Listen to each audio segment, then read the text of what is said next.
तालियां अपने लिए बजा लीजिए। साथियों और दोस्तों, जगदीश भाई आपके क्षेत्र से चुनाव लड़ रहे हैं क्योंकि कांग्रेस पार्टी के कैंडिडेट जो यहां से जीते थे वो बीजेपी में शामिल हो गए, निधन हो गया और ये सीट खाली हो गई। हमारे यहां एक सीट खाली हुई, 2 सीटों पे बाय इलेक्शन हो रहा है और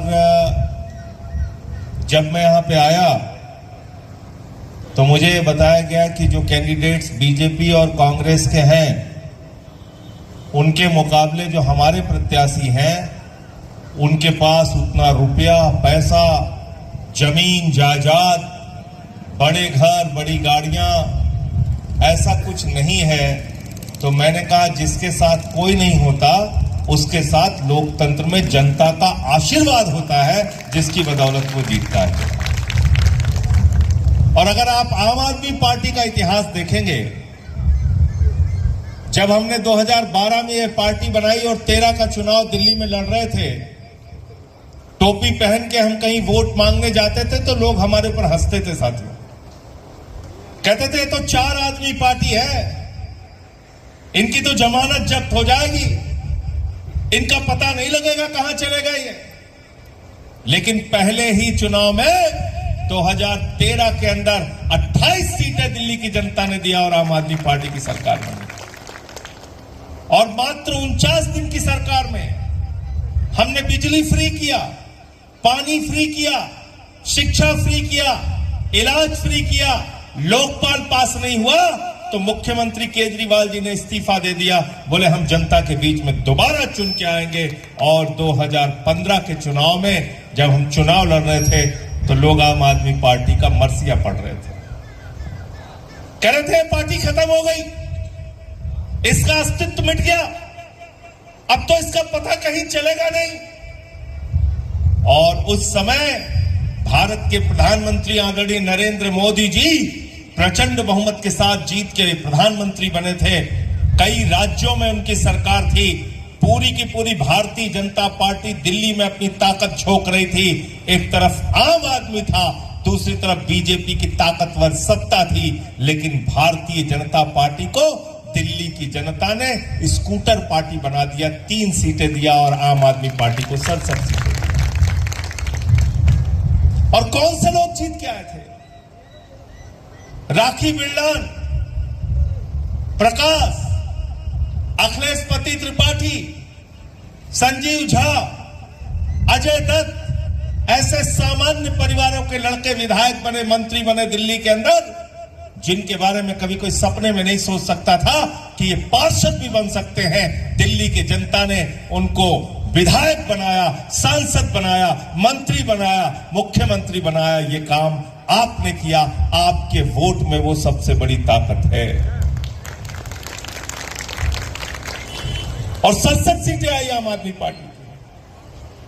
फिर हमने बिजली फ्री किया, पानी फ्री किया, शिक्षा फ्री किया, इलाज फ्री किया, माताओं बहनों के लिए बस की यात्रा फ्री किया। बीजेपी वालों ने कहा ये तो सब कुछ फ्री कर रहे हैं, कांग्रेस वालों ने कहा ये तो सब फ्री कर दे रहे हैं, खजाना लुट जाएगा, बर्बाद हो जाएगा।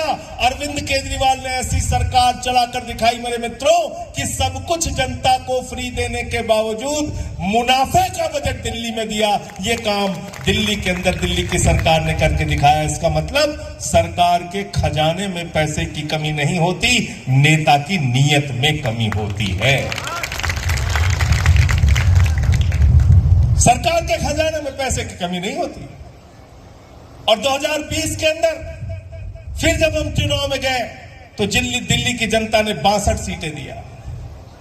अब बीजेपी को समझ में आ गया कि आम आदमी पार्टी वाले तो हारने वाले नहीं है, ये तो बिजली भी फ्री दे देते हैं, पानी फ्री दे देते हैं, बच्चों के लिए शिक्षा फ्री दे देते हैं, इलाज फ्री दे देते हैं, मोहल्ला क्लिनिक बनवाते हैं, दवाएं मुफ्त में देते हैं। और दिल्ली की सरकार ने एक ऐसा फैसला लिया था, जो हिंदुस्तान की पहली सरकार थी दिल्ली की सरकार, जिसने कहा जो हमारी माताएं और बहनें हैं इनको बस की यात्रा पूरी तरीके से फ्री दी जाएगी। ये दिल्ली की सरकार ने करके दिखाया था।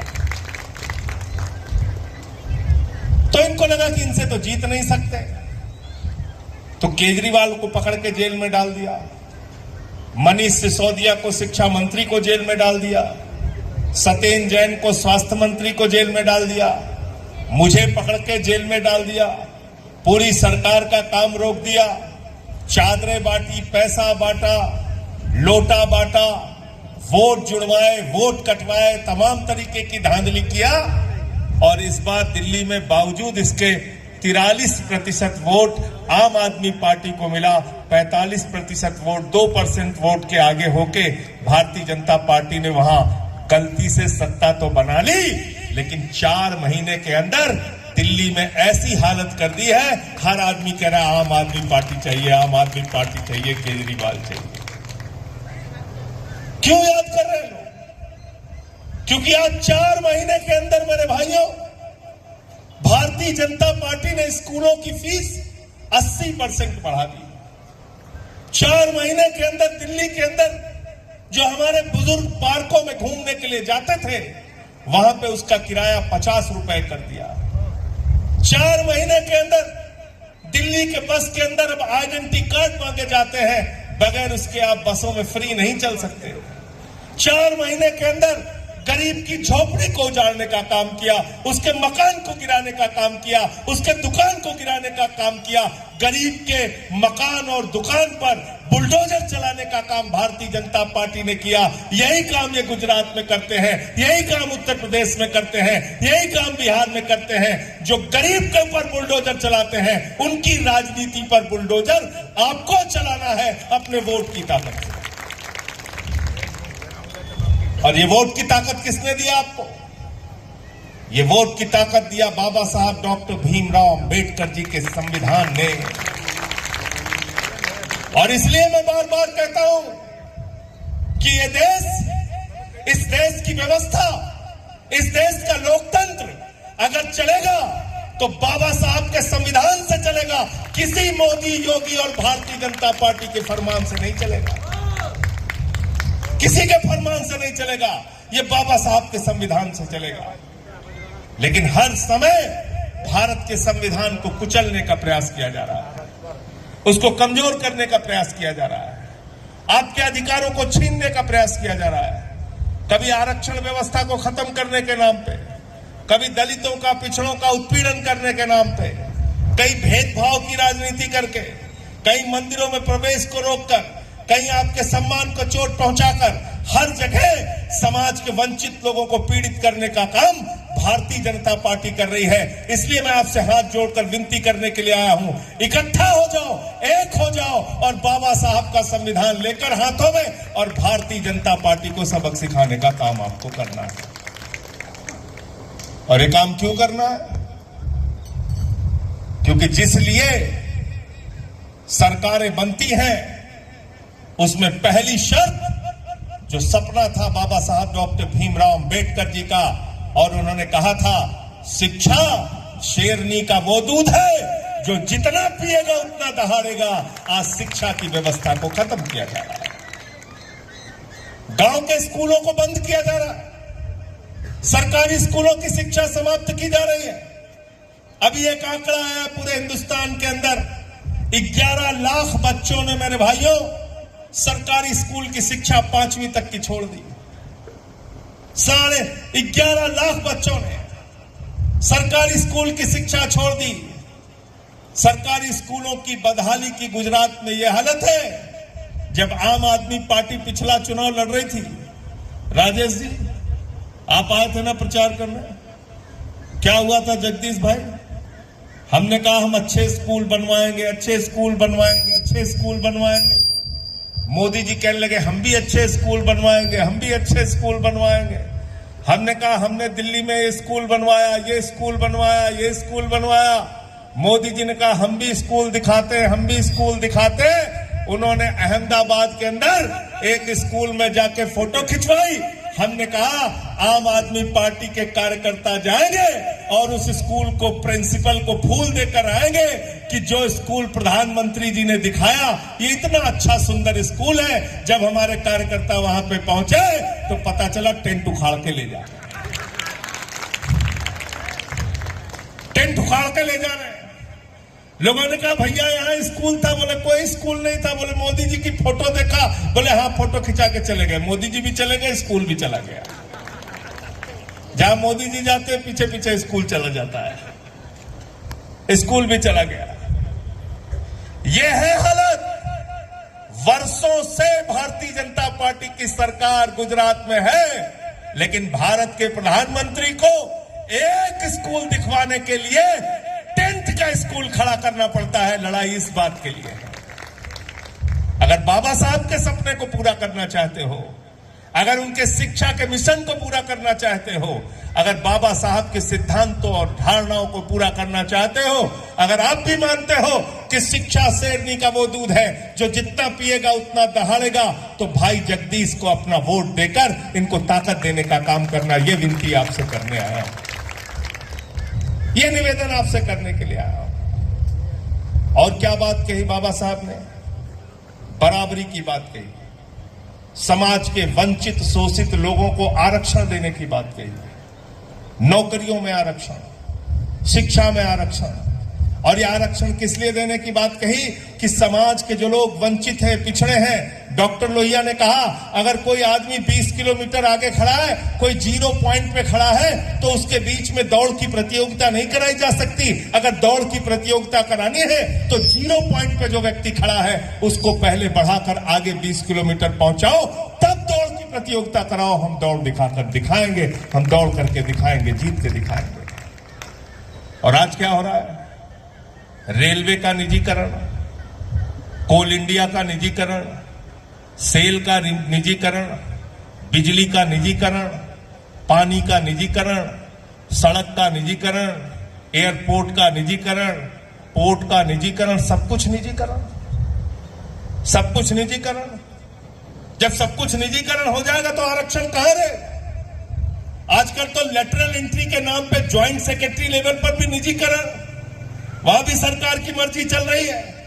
तमाम विरोधों के बाद उसको रोकने का काम किया।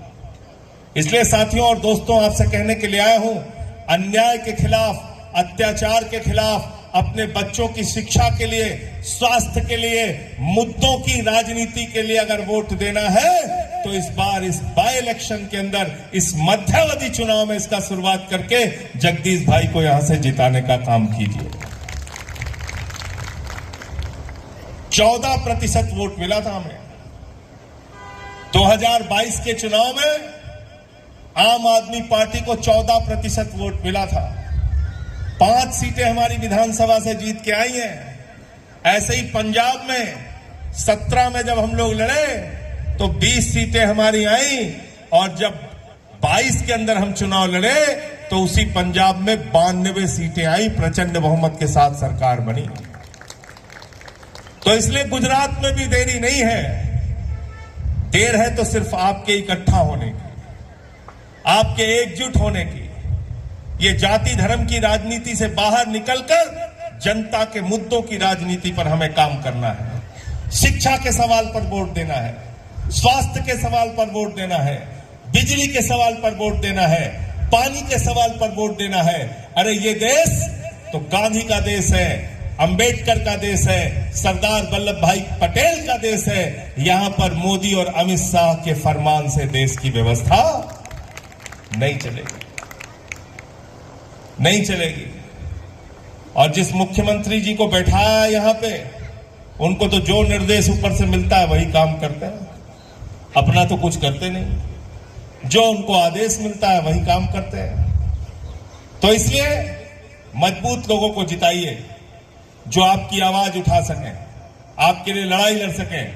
और हमारा ये नौजवान साथी जगदीश भाई, इसकी उम्र 70 साल नहीं है। कितनी उम्र है इसकी? नौजवान साथी है हमारा, इसको जिताकर भेजिए। ये लड़ेंगे आपके लिए, ये संघर्ष करेंगे आपके लिए। क्या निशान है इनका? निशान क्या है इनका? क्या निशान है? झाड़ू बहुत काम की चीज होती है। घर की सफाई करनी हो तो क्या चाहिए? मोहल्ले की सफाई करनी हो तो क्या चाहिए, गांव की सफाई करनी हो तो क्या चाहिए, शहर की सफाई करनी हो तो क्या चाहिए, गुजरात की सफाई करनी हो तो क्या चाहिए, देश की सफाई करनी हो तो क्या चाहिए। किसी के दिमाग पे भूत सवार हो गया है तो भूत उतारने के लिए देखा है नहीं देखा है। हमारे यहां जब गांव में किसी को भूत सवार हो जाता है, 4 लोग उसकी टांग पकड़ के उठा के लेके जाते हैं, ओझा उसको मार झाड़ू मार झाड़ू मार झाड़ू, उसका भूत उतार देते हैं। तो हमारा चुनाव निशान क्या है? तो सत्ता का भूत जिस भारतीय जनता पार्टी के ऊपर सवार है, उसका भूत उतारने का काम आपको अपनी झाड़ू से करना है।